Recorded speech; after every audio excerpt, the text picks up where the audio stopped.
Ассаламу алейкум, сіздермен мен Айжан Айтқалиқызы. Бүгін сіздермен үй жағдайында осындай керемет котлетті жасайтын боламыз. Сондықтан менімен бірге болыңыздар. Каналыма тіркеліп алуды ұмытпаңыздар.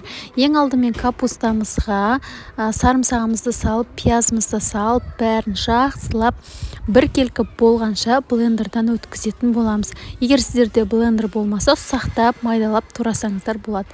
Міне осылай толықтай бәрі езілу керек. Кішкене су шығады, сочный, сондай керемет жұмсақ котлет болып шығады. Сондықтан міндетті түрде жасап көріңіздер. Енді фаршымызға тұзымызды саламыз. Өздеріңіздің қалауларыңызша салыңыздар.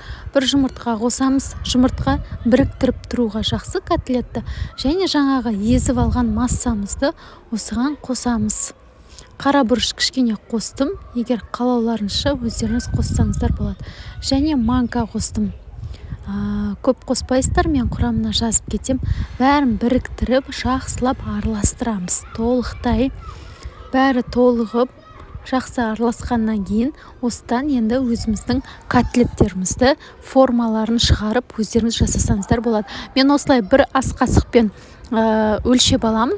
Соны әдемілеп осылай бір қалпы көлемін жасап, оңға аунатып қойып қоясыздар да, шетінен майды қыздырып қуыра бересіздер. Тағы сіздерге жасап көрсетейін. Міне осылай домалақ та форма жасасаңыздар болады. Қызып тұрған майымызға енді котлеттерімізді салып, жан жағы кішкене қызарып, қоңырқай болып, міне мынандай болып қуыру керек. Сонда әдемі болып шығады.